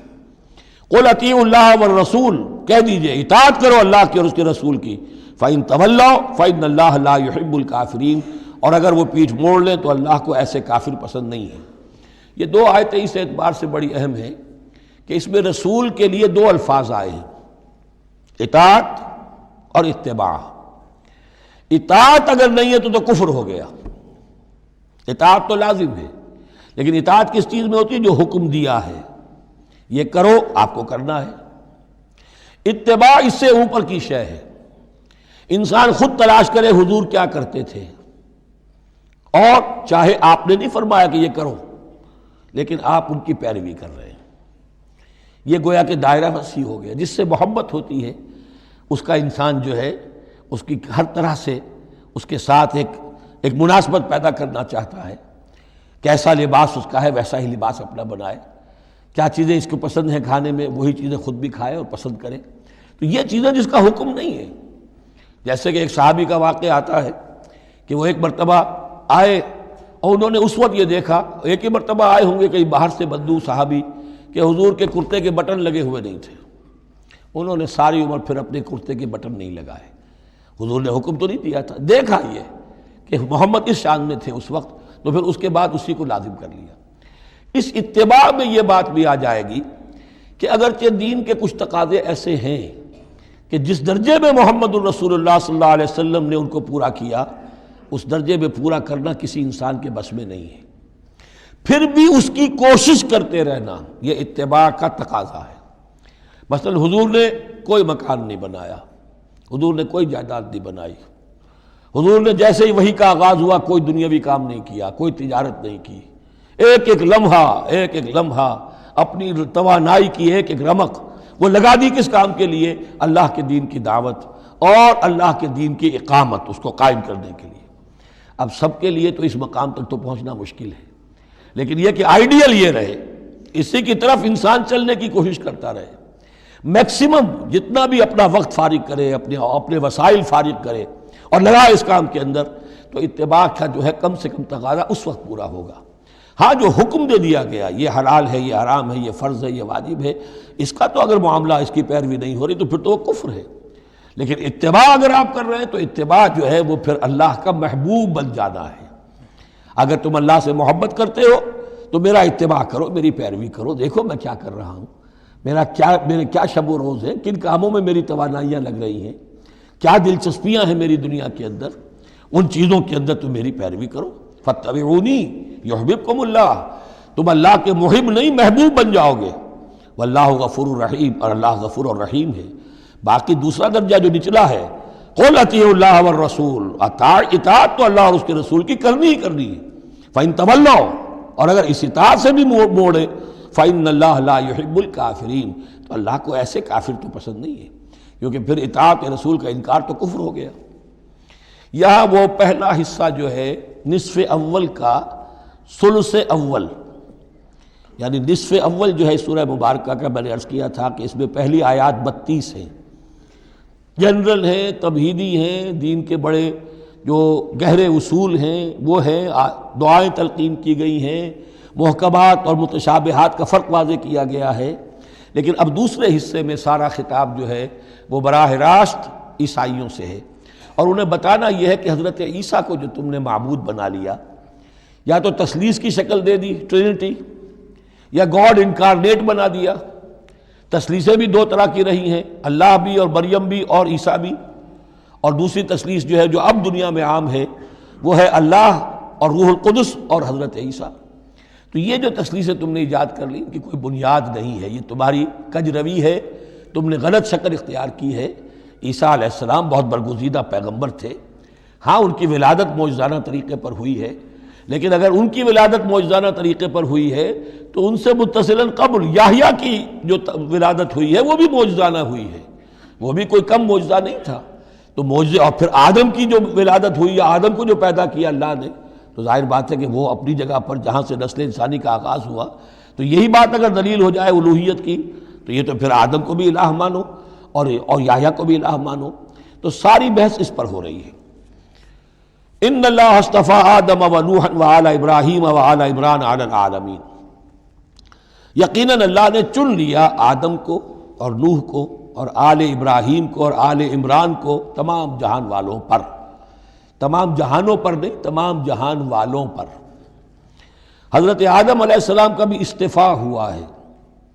اس میں کچھ ان لوگوں کے لیے دلیل بنتی ہے جو سمجھتے ہیں کہ جو تخلیق آدم ہے اس میں پہلے کوئی سپیشیز وجود میں آئی تھی, اور اس سپیشیز, اس نوع کے ایک فرد کو اللہ نے چن کر اس میں پھر اپنی روح پھونکی ہے تو وہ آدم بن گئے. تو وہ بھی سلیکٹڈ تھے. استفاء کے معنی ہوتا ہے کسی میں سے چن لینا. بہرحال ایک عام معنی بھی ہو جاتے ہیں, پسند کر لینے کے معنی بھی ہو سکتے ہیں.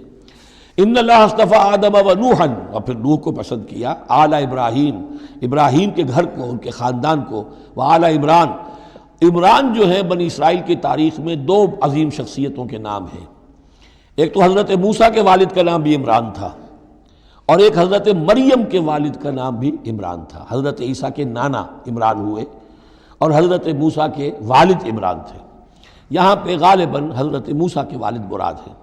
لیکن چونکہ آگے سارا معاملہ حضرت مریم کا آ رہا ہے تو شاید عین ممکن ہے کہ یہاں پر اشارہ ان کے نانا کی طرف ہو۔ ذریۃ بعضھا من بعض، اور یہ سب جو ہے ایک دوسرے کی نسل سے ہیں، ایک دوسرے کی اولاد سے ہیں۔ نوح حضرت آدم کی اولاد سے ہیں، ابراہیم حضرت نوح کی اولاد سے ہیں، پھر ان کے پورا خاندان بنی اسماعیل بنی اسرائیل یہ ان کی اولاد میں سے ہیں۔ واللہ سمیع علیم، اللہ سمیع اور علیم ہے۔ اس قالت امرأۃ عمران رب انی نذرت لک ما فی بطنی محررا فتقبل منی۔ اب یہ جو عمران کی بیوی ہیں یعنی حضرت مریم کی والدہ، یہ بہت نیک عورت تھیں، بہت ہی متقی، نیک، زاہد۔ ان کو حمل ہوا تو انہوں نے پروردگار سے ایک منت مانی، نظر مانی، رب انی نذرت لک ما فی بطنی، جو میرے پیٹ میں جو بھی بچہ اے اللہ تو پیدا فرما رہا ہے میں تیری ہی نظر کرتی ہوں، یعنی دنیاوی کوئی ذمہ داریوں کا بوجھ اس پر نہیں ہم ڈالیں گے، اور ہیکل کی خدمت کے لیے، دین کی خدمت کے لیے، تورات کی خدمت کے لیے اس کو وقف کر دیں گے، ہم اپنا بھی کوئی بوجھ ان پر نہیں ڈالیں گے،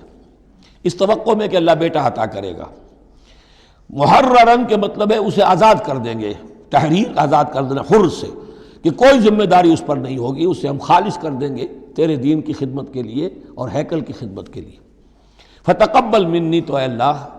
میری اس نظر کو تو قبول فرما لے، شرف قبول عطا فرما۔ انک انت السمیع العلیم، یقیناً تو سب کچھ سننے والا اور سب کچھ جاننے والا ہے۔ فلما وضعتها قالت رب انی وضعتها انثی، اب جب وضع حمل ہوا تو پھر اس نے کہا اے اللہ یہ تو میں ایک بیٹی جنم گئی ہوں، یعنی میری تو یہاں بیٹی ہو گئی ہے، میں تو امید میں تھی کہ بیٹا آئے گا تو اس کو جو ہے میں وقف کر دوں گی۔ اس وقت تک ہیکل کے خادموں میں کسی خاتون کو، لڑکی کو قبول نہیں کیا جاتا تھا۔ واللہ عالم بما وضعت، اللہ فرما رہا ہے کہ اللہ بہتر جانتا تھا کہ کیا اس نے جنا ہے، اسے کیا پتہ کیسی بیٹی جنی ہے۔ ولیس الذکر کالانثی، اور کہاں ہوگا کوئی بیٹا اس بیٹی جیسا۔ اس کے دونوں معنی کیے گئے، ایک تو ایسا کہ یہ گویا کہ قول مانا جائے حضرت مریم کی والدہ کا کہ لڑکا تو لڑکی کی طرح نہیں ہوتا، اب لڑکا ہوتا تو میں اسے خدمت کے لیے وقف کر دیتی، یہ تو لڑکی ہو گئی۔ اور ایک یہ بھی ہے کہ اللہ کی طرف سے اس کو مانا جائے واللہ عالم بما وضعت ولیس الذکر کالانثی، کوئی بیٹا ایسا ہو ہی نہیں سکتا جیسی بیٹی تمہیں دی ہے۔ وَإِنِّي سَمَّيْتُهَا مریم، اور وہی اب ان کا کلام شروع ہوا ان کی والدہ کا، مریم کی، میں نے اس کا نام مریم رکھا ہے۔ وَإِنِّي أُعِيذُهَا بِكَ، اور اے اللہ میں اسے تیری پناہ میں دیتی ہوں، وَذُرِّيَّتَهَا، اور جو بھی اس کی اولاد ہو، نسل ہو، اس کو بھی تیری پناہ میں دیتی ہوں، من الشیطان الرجیم، مردود شیطان کے حملے سے، کہ اللہ ان کو، مریم کو بھی اور اس کی آنے والی اولاد کو بھی تو بہت ہی اپنی حفاظت میں رکھیو، شیطان سے بچائیو۔ فتقبلها ربها بقبول حسن، تو قبول فرما لیا انہیں، یعنی حضرت مریم علیہ السلام کو ان کے رب نے بڑی ہی عمدگی کے ساتھ، قبول حسن، شرف قبول عطا فرمایا بڑی ہی خوبصورت انداز میں۔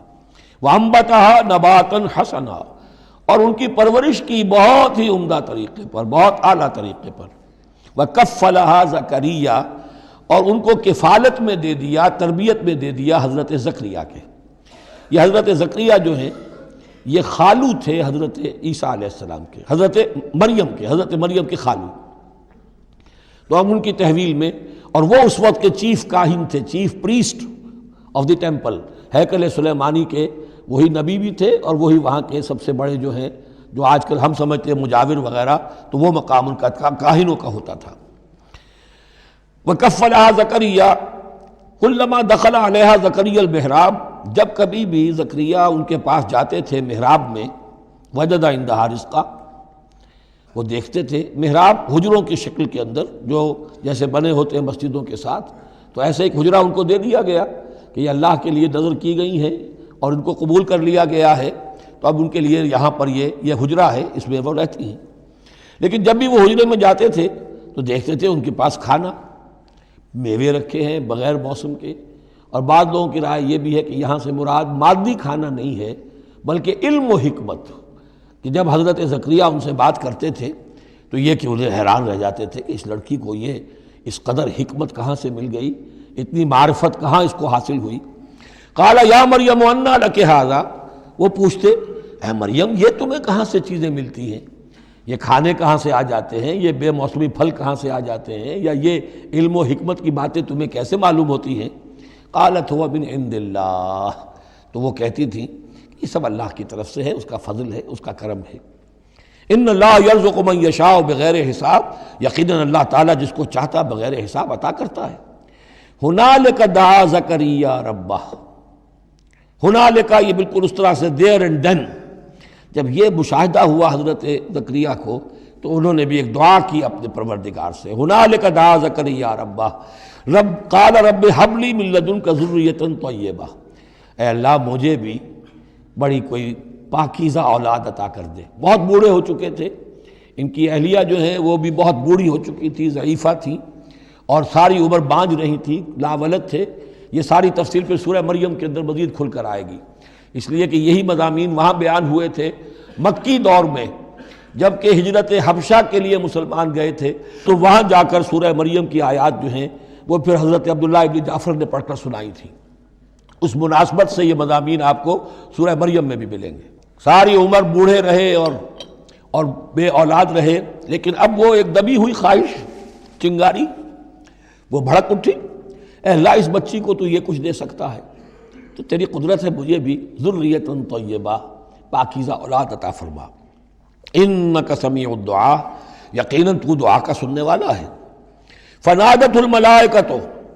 تو فرشتوں نے انہیں پکار کر کہا، ندا کی، وہو قائم یصلی فی المحراب، اور وہ کھڑے ہوئے نماز پڑھ رہے تھے اپنی محراب میں، ان کا بھی حجرہ تھا۔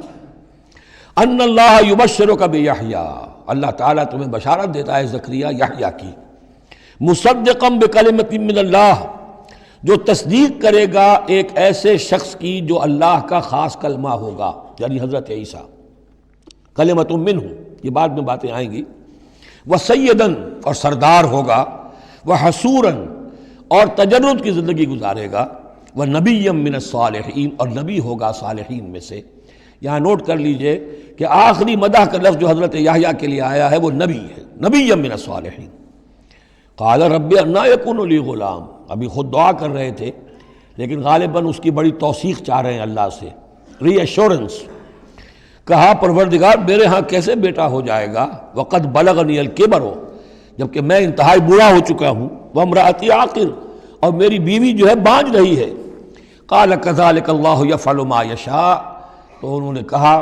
کہ اللہ نے فرمایا کہ اللہ کرتا ہے اسی طرح، یا فرشتوں نے جواب دیا جو چاہتا ہے کرتا ہے، اسے اسباب کی احتیاج نہیں ہے، اسباب اس کے محتاج ہیں، اللہ اسباب کا محتاج نہیں ہے۔ قال رب اجعل لی آیہ، انہوں نے عرض کیا پروردگار میرے لیے کوئی نشانی مقرر کر دے، مجھے معلوم ہو جائے کہ واقعی ایسا ہونا ہے اور واقعی یہ کلام جو میں سن رہا ہوں تیری طرف سے ہے۔ قال آیتک الا تکلم الناس ثلاثۃ ایام الا رمزا، اللہ نے فرمایا کہ اب نشانی یہ ہے تمہارے لیے کہ اب 3 دن تک تم لوگوں سے گفتگو نہیں کر سکو گے سوائے اشارے کنائے کے، یعنی قوت گویائی سلب ہو گئی ان کی، اب وہ بول نہیں سکتے تھے 3 دن تک۔ وَاذْكُرْ رَبَّكَ كَثِيرًا، اپنے دل میں اپنے رب کو یاد کرتے رہو کثرت کے ساتھ۔ وَسَبِّحْ بِالْعَشِيِّ وَالْإِبْكَارِ، اور تسبیح کیا کرو شام کے وقت بھی اور صبح کے وقت بھی۔ وَإِذْ قَالَتِ الْمَلَائِكَةُ يَا مَرْيَمُ إِنَّ اللَّهَ اصْطَفَاكِ، اب دیکھیے یہ حضرت زکریا اور حضرت یحییٰ کا قصہ آ گیا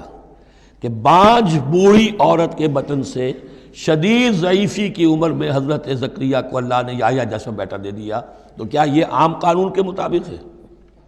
یہ بھی تو معجزہ تھا۔ اسی طریقے سے اس سے ذرا بڑھ کر ایک معجزہ ہے کہ جو حضرت مسیح کا ہے کہ وہاں باپ کا معاملہ نہیں ہے۔ فرمایا وَإِذْ قَالَتِ الْمَلَائِكَةُ يَا مَرْيَمُ، اور یاد کرو جب کہ کہا فرشتوں نے اے مریم، ان اللہ اصطفاک وطہرک واصطفاک علی نساء العالمین، یقیناً اللہ نے تمہیں چن لیا ہے اور تمہیں خوب پاک کر دیا ہے اور تمہیں چن لیا ہے تمام جہان کی خواتین پر۔ یا مریم اقنتی لربک، اے مریم اب اپنے رب کی فرما برداری کرتی رہو، وسجدی اور سجدہ کیا کرو، ورکعی مع الراکعین اور جھکنے والوں کے ساتھ جھکتی رہا کرو، نماز باجماعت کے اندر شریک ہو جایا کرو۔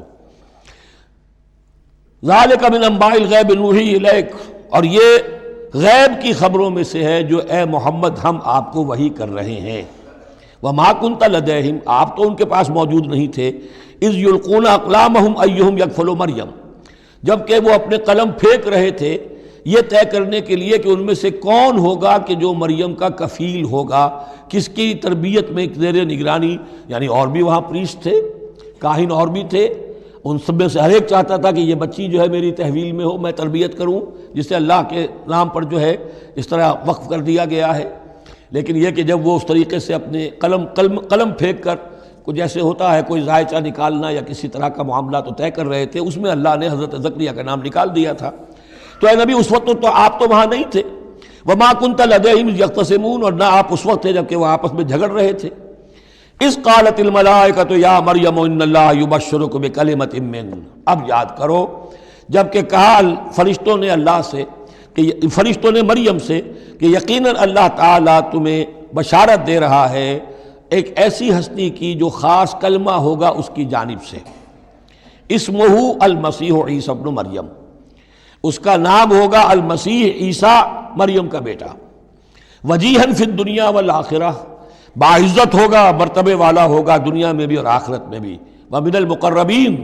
اور بہت ہی اللہ کے مقربین بارگاہ میں سے ہوگا، بہت مقرب، وَيُكَلِّمُ النَّاسُ فِي الْمَهْدِ وَكَهْلًا، اور وہ لوگوں سے گفتگو کرے گا گود میں بھی اور پوری عمر کا ہو کر بھی۔ کہولت 40 برس کے بعد آتی ہے، اور حضرت مسیح اٹھا لیے گئے، رفع سماوی ہوا 33 برس کی عمر میں، گویا کہ اس آیت کا تقاضا ابھی پورا نہیں ہوا ہے، اور اس سے اندازہ کر لیجیے اس کے کہنے کی ضرورت کیا تھی، پوری عمر کو پہنچ کر تو سبھی بولتے ہیں، اس کا اشارہ کیوں کیا گیا یہاں؟ اس لیے کہ ہمیں معلوم ہو جائے کہ حضرت مسیح پر ابھی موت واقع نہیں ہوئی ہے، بلکہ وہ واپس آئیں گے دنیا میں، دوبارہ اتریں گے، پھر ان کی وہ عمر بھی ہوگی، پھر وہ شادی بھی کریں گے، ان کی اولاد بھی ہوگی، اور ان کے ذریعے سے اللہ تعالیٰ یہ نظام خلافت علی منہاج النبوت کو پوری دنیا میں قائم کرے گا۔ وَيُكَلِّمُ النَّاسَ فِي الْمَهْدِ وَكَهْلًا، اور وہ گفتگو کرے گا لوگوں سے اپنے گود میں بھی، تمہاری گود میں بھی، پگھوڑے میں بھی، اور بڑی پوری عمر کا ہو کر بھی، وَمِنَ الصَّالِحِينَ، اور یقیناً وہ بھی بہت ہی ہمارے نیکوکار بندوں میں سے ہوگا۔ قالت رب انا یکون لی ولد، حضرت مریم سلام علیہا نے بھی وہی جو ہے بات واضح کی، اے اللہ میرے اولاد کیسے ہو جائے گی، یمسسنی بشر، مجھے تو کسی مرد نے ہاتھ تک نہیں لگایا۔ قال کذالک اللہ یخلق ما یشاء، فرمایا اسی طرح اللہ تعالیٰ تخلیق فرماتا ہے جو چاہتا ہے، اس کو ضرورت نہیں ہے، ٹھیک ہے عام ولادت انسانوں کی اسی طرح ہوتی ہے، باپ کا بھی حصہ ہے، ماں کا بھی حصہ ہے، لیکن یہ کہ اللہ تعالیٰ کے لیے کسی بھی شے کی ضرورت نہیں ہے، وہ محتاج نہیں ہے ان اسباب اور وسائل و ذرائع کا، اور جو چاہے کرتا ہے۔ قال کذالک اللہ یخلق ما یشاء اذا قضى امرا فانما يقول له كن فيكون، وہ تو جب کسی شے کا فیصلہ کر لیتا ہے تو بس وہ کہتا ہے ہو جا اور وہ ہو جاتی ہے۔ وَيُعَلِّمُهُ الْكِتَابَ وَالْحِكْمَةَ، اور وہ اللہ تعالیٰ اسے سکھائے گا کتاب بھی اور حکمت بھی، وَالتَّوْرَاةَ وَالْإِنْجِيلَ، اور تورات بھی اور انجیل بھی، وَرَسُولًا إِلَىٰ بَنِي إِسْرَائِيل، اور وہ رسول بن کر آئیں گے اسرائیل کی طرف۔ اب یہ جو دو کنٹمپریریز ہیں ان کو نوٹ کر لیجئے کہ حضرت یحییٰ کے بارے میں نبیم من الصالحین پر آ کر بات ختم ہو گئی، اور حضرت عیسیٰ کے بارے میں رسولاً الی بنی اسرائیل، بنی اسرائیل کی طرف رسول ہو کر آئیں گے۔ حضرت یحییٰ صرف نبی تھے اسی لیے وہ قتل بھی کر دیے گئے، حضرت عیسیٰ رسول تھے، رسول قتل نہیں ہو سکتے، اسی لیے ان کو زندہ آسمان پر اٹھا لیا گیا۔ یہ بہت اہم مضمون ہے کہ جو یہاں بھی آپ کو سمجھ لینا چاہیے۔ اس کے بعد ان کے بعد معجزات کا تذکرہ ہے، وہ انشاءاللہ اب اگلی نشست میں پڑھیں گے۔ بارک اللہ لی و لکم فی القرآن العظیم و نفعنی و ایاکم بالآیات والذکر الحکیم۔